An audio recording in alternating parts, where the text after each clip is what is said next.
السلام عليكم، مرحبا بكم.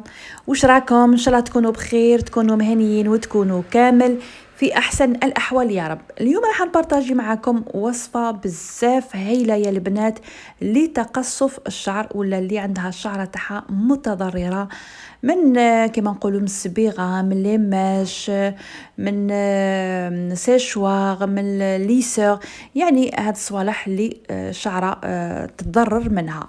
قبل ما نبداو نشوفوا الوصفه تاعنا اليوم، صلوا على الحبيب المصطفى عليه افضل الصلاه والسلام. البنات كما راكم تشوفوا عندي صفار حبه بيض، وعلى بالكم الفائده تاع الصفار البيض راه يعني تدخلوا لجوجل وتشوفوا الفوائد تاع البيض. يعني البياض سواء البياض ولا الصفار.